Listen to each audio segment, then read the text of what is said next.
શિયાળો પૂરો થવાના આરે છે. ઉનાળો ટૂંક જ સમયમાં શરૂ થશે.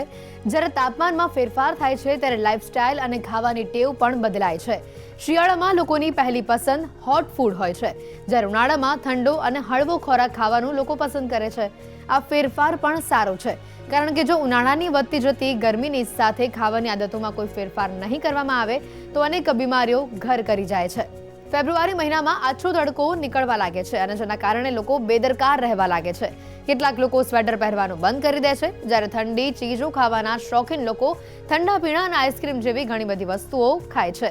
જ્યારે શિયાળો સંપૂર્ણ રીતે સમાપ્ત થાય ત્યાં સુધી કેટલીક સાવચેતી રાખવી જરૂરી છે, જેમ કે રેફ્રિજરેટરમાં રાખેલી વસ્તુઓ ખાવાનું ટાળો, ઠંડા પીણા કે આઈસ્ક્રીમ બિલકુલ ન લેવા, 7 થી 8 ગ્લાસ પાણી અવશ્ય પીવો, રોજિંદા લવિંગ, કાળા મરી, આદુ, હળદર અને તુલસીનો ઉપયોગ કરો. બદલાતી ઋતુમાં તમારા ખોરાકમાં ફાઇબરની માત્રામાં વધારો કરો. આ માટે આખું અનાજ, ફળો અને લીલા શાકભાજી વધુ ખાઓ. ફાઇબર એ શરીર માટે જરૂરી પોષક તત્વ છે. એ દ્રાવ્ય અને અદ્રાવ્ય બંને છે.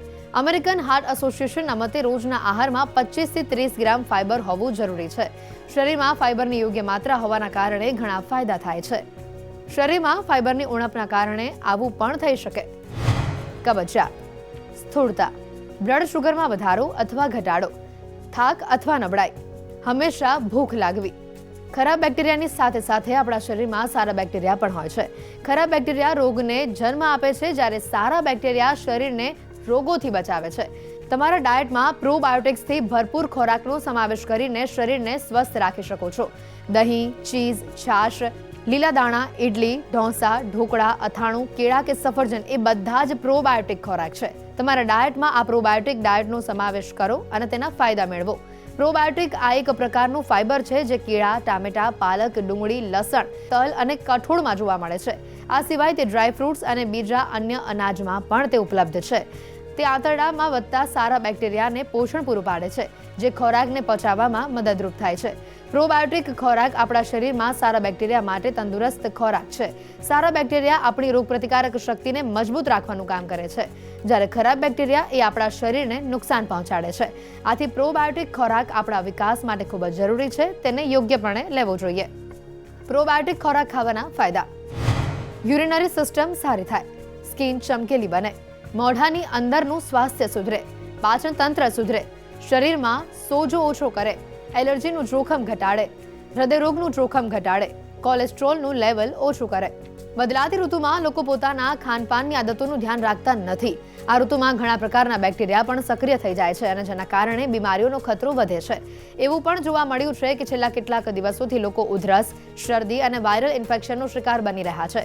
માટે બદલાતી ઋતુની અસર બાળકો પર તરત જ જોવા મળતી હોય છે. સ્કિનથી લઈને વાયરલ ઇન્ફેક્શન સુધીની તકેદારી રાખવી ખૂબ જરૂરી છે.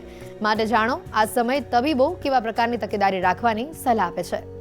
આ જે ઋતુ ચાલી રહી છે કે જેમાં શિયાળો જવાનો છે અને ઉનાળો આવવાનો છે, એટલે ખાસ કરીને જે વસંત ઋતુ છે એમાં ઘણી બધી બીમારીઓ વધી રહી છે. જેમ કે સૌથી પહેલો અસ્થમા, એટલે જેને એલર્જી હોય, એલર્જીક રાઇનાઇટિસ હોય, ખરજવું હોય કે અસ્થમા હોય, એવા લોકો માટે આ સમયગાળો બહુ જ ખરાબ છે. કારણ કે આ સમયે ઝાડપાનમાંથી પોલન્સ કરતા હોય છે અને પોલન્સને કારણે વારંવાર શરદી થઈ જવી, નાક બંધ થઈ જવું, આ ભાગમાં દુખાવો થવો, ખાંસી, કફ થવું કે શ્વાસમાં તકલીફ થવું, એવા દર્દીઓમાં નોંધપાત્ર રીતે વધારો જોવા મળે છે.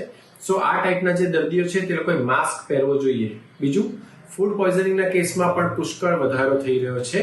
ત્રીજું, હજુ શિયાળાની અસર વહેલી સવારે છે જ, એટલે હાર્ટ એટેક અને પેરાલિસિસ આ બંનેના દર્દીઓના કેસ છે, તેમાં પણ આ સમયે ખૂબ નોંધપાત્ર રીતે વધારો થઈ રહ્યો છે.